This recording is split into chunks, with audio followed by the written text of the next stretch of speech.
예수님께서 베드로의 배에 오르십니다. 1절과 2절 말씀입니다. 시작. 무리가 몰려와서 하나님의 말씀을 들을새 예수는 게네사렛 호숫가에 서서 호숫가에 배 두 척이 있는 것을 보시니 어부들은 배에서 나와서 그물을 씻는지라. 예수님께서 가버나움 동네에서 이제 게네사렛 호수가에 서셨습니다. 많은 사람들이 예수님을 뒤따랐었어요. 그들에게 말씀을 전하시고자 하는데 그 호숫가에 배 두 척이 있는 것을 보셨습니다. 그리고 그 중에 한 척에 오르세요. 3절입니다. 시작. 예수께서 한 배에 오르시니 그 배는 시몬의 배라. 6절에서 조금 떼기를 청하시고 앉으사 배에서 무리를 가르치시더니 한 배에 오르셨어요. 근데 그 배의 주인이 누구였나요? 시몬의 배라. 그 배가 하필 시몬 베드로의 배였었습니다. 시몬의 배에 예수님께서 오르신 것이 우연이었을까요? 배 두 척이 있어가지고 그 중에 한 척을 그냥 타셨는데 이게 베드로의 배였다. 우연이었을까요? 그렇지 않습니다. 마가복음 3장 13절에 예수님께서 제자들을 부르시는데 당신이 원하시는 자들 그들을 위하여서 먼저 밤새도록 기도하셨고 그들을 제자로 부르셨어요. 베드로를 만나신 것 이게 우연이 아니었었고요. 목적을 갖고 예수님께서 그를 찾아오신 줄 믿습니다. 어떤 목적이었을까요? 그를 구원하시고 또 불러서 제자 삼으시기 위한 목적으로 그 목적과 계획을 갖고서 예수님께서 그를 찾아오신 거고 그의 배에 올라가시는 거예요. 우리가 예수님 만난 것 우연일까요? 수많은 사람들이 있는데 근데 우리가 예수님을 만난 것 우연이 아니라 주께서 우리를 원하셔서 택하시고 또 먼저 우리를 찾아오사 만나주신 줄로 믿습니다. 왜요?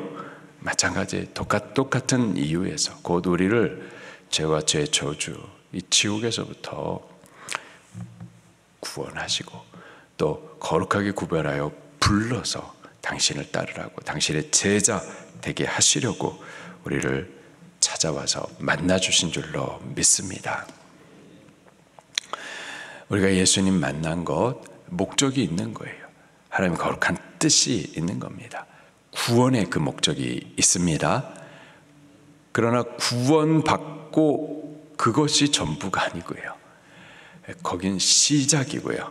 구원받고 주 예수 그리스도의 제자가 되는 것이 그것이 목적인 줄로 믿습니다. 예수님께서 그 베드로의 배에 오르셨어요. 그러시더니 조금 떼기를 청하십니다. 왜냐하면 많은 무리가 예수님을 따르는데 그들에게 말씀을 가르치시기 위해서 조금 배에서 6절에서 떼어서 거기 그 배 위에서 말씀을 증거하시기 위해서 거기서 말씀을 증거하시면은 이 배 파도에 의해서 공기에 파장이 생겨서 그 많은 무리들에게 마이크 없이도 분명한 메시지를 전할 수가 있었거든요. 그렇게 그 목적으로 배에서 조금 떼기를 청하셨어요. 배를 조금 떼어라. 그렇게 예수님께서 말씀을 하신 거죠. 그리고 4절 말씀에 또 가보면은 읽겠습니다. 시작. 말씀을 마치시고는 시몬에게 이르시되 깊은 데로 가서 그물을 내려 고기를 잡으라. 베드로의 배예요. 근데 예수님께서 그 배에 오르시고 나서는 그 배를 조금 떼어라. 그러더니 말씀 마치신 이후에는 자 이제는 깊은 데로 가자. 그물을 내려라. 또 고기를 잡으라. 이 배 주인이 누구였었다고요? 시몬. 근데 예수님께서 마치 그 배의 주인처럼 베드로에게 그렇게 지시를 하십니다. 말씀을 하세요. 마치 그 배에 예수님이 주인인 것처럼 그 배를 선장과 같이 조금 떼라, 멀리 떼라, 이제 그물을 내려라, 고기를 잡으라, 그렇게 마치 그 배의 주인인 것처럼, 선장인 것처럼 그렇게 베드로에게 지시를 하십니다. 그래서 베드로가 따랐어요. 그랬더니 어떻게 되는가? 6절입니다. 시작. 그렇게 하니 고기를 잡은 것이 심히 많아 그물이 찢어지는지라. 아멘. 예수님께서 우연히 베드로의 배에 오르신 것이 아니었었고요. 단순히 그 많은 무리들에게 말씀을 가르치시기 위하여서 베드로가 잠시 필요했기 때문에 베드로를 도구 삼아서 베드로 배에 오르셔가지고 사람들에게 말씀을 증거하신 것뿐만이 아니었고요. 베드로에게 목적을 두시고 예수님 찾아오셨었고, 베드로의 배에 타셔서 그 많은 무리들에게 말씀을 증거하시는 동안 가장 옆에서 말씀을 듣게 하셨고, 그리고 그 배에 오르신 이후부터 베드로에게 조금 떼라, 그리고 더 깊은 데로 가라, 그물을 내려라, 고기를 잡으라, 그의 삶에 하나하나 간섭하여 말씀하기 시작하시더니 베드로가 밤이 새도 한 마리의 물고기 잡지는 못했는데 그가 잡을 수 없는 그것을 예수님께서 풍성케 기적과 능력을 베풀어서 공급해 주셨습니다. 예수님께서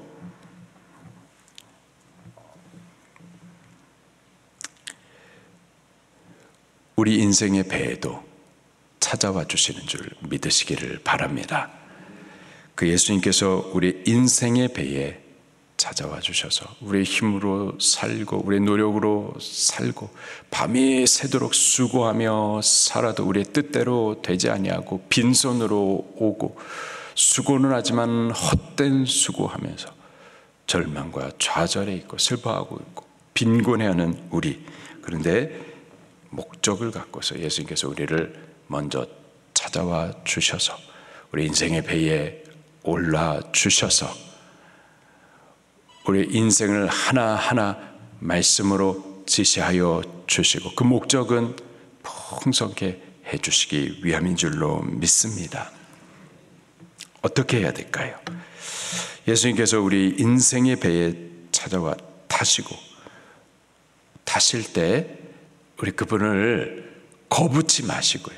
뭐야, 내가 이 배의 주인인데 왜 나한테 뭐라고 저라고 이렇게 간섭하고 지시하고 말씀을 주시는 거야. 내 인생은 내 거고 내가 주인인데 하면서 예수님 거부하지 마시고 예수님 우리 인생의 배에 찾아오셔서 우리의 선장이 되어 주셔서 우리의 인생을 인도해 주셔서 궁극적으로 풍성케 해 주시려고 하실 때 우리 예수님 거부치 마십시다. 거부치 마시고 그분을 우리 인생의 배에 선장님으로 모시십시다. 그리고 그분이 말씀 주실 때 그 말씀이 이해가 되지 않죠. 그리고 우리가 스스로 배운 것들이 있고 또 살면서 경험한 것들이 있고 상식적인 것들이 있잖아요. 그러나 그보다 예수님 말씀을 따를 수 있기를 예수님 이름으로 축원합니다. 베드로에게 예수님께서 그물을 내려 고기를 잡자 했었을 때 베드로가 뭐라고 했는지 어떻게 했는지 5절 말씀을 읽어볼게요. 시작. 시몬이 대답하여 이르되 선생님 우리들이 밤이 새도록 수고하였을 때 잡은 것이 없지만은 말씀에 의지하여 내가 그물을 내리리이다. 아멘. 선생님 우리들이 밤이 새도록 우리들이 누군데요? 베드로를 비롯한 어부들입니다. 어부들. 베드로는 바닷가에서 태어난 사람이고 평생에 물고기 낚던 어부였어요. 물고기 낚는 부분에 있어서는 전문가입니다. 예수님은 목수였었죠. 예수님보다야 베드로가 더 전문적인 지식이 있었던 거죠. 또 많은 경험이 있었어요. 상식적인 것을 알고 있었단 말이에요. 상식이 뭐냐? 그의 전문적인 지식과 경험이 뭐냐? 물고기는 아침에 잡는 게 아니라 밤에 잡는 거였고, 또 물고기는 너무 깊은 데에 가서 그물 던지는 게 아니라 도망갈 수 없는 곳으로 좀 적당히 낮은 곳에 가가지고 고기를 잡는 거였고, 그리고 베드로가 그러한 지식과 전문적인 그 지식과 경험, 상식을 따라서 밤이새도록 그렇게 수고했는데도 불구하고 잡지 못했는데, 그러나 예수님의 말씀이 이게 안 맞는 것 같고 상식적이지도 않고 전문적인 지식도 아니지만은, 그러나 내가 예수님 당신의 말씀을 의지하여서 그물을 내리겠습니다. 자기의 모든 지식, 경험, 또 상식을 내려놓고 그보다 하나님의 말씀, 예수님의 말씀을 뒤따라섰을 때 기적을 보았어요. 영광을 보았었습니다. 자기가 아니라 예수님께서 주시는 그 은혜의 풍성함을 체험할 수가 있었던 거죠. 우리도 우리 살아오면서 나름대로의 그 경험들이 있고 나름대로의 상식이 쌓여 있고, 이거는 내가 더 잘 알지 하는 전문적인 지식이 있지만, 예수님 우리 인생의 배에 찾아오셔서 선장이 되어서 우리에게 지시하시는 바 말씀을 우리는 더 믿으십시다. 그 말씀을 의지하여서 순종하십시다. 그래서 내 수고가 아닌 예수님의 은혜로 공급해 주시는, 그리고 영광과 기적을 체험하는, 주님과 동행하는, 그래서 놀라운 일들을 경험하는 그런 삶을 살 수 있기를 예수님 이름으로 축원합니다. 말씀 붙들고 통성으로 기도하시겠습니다.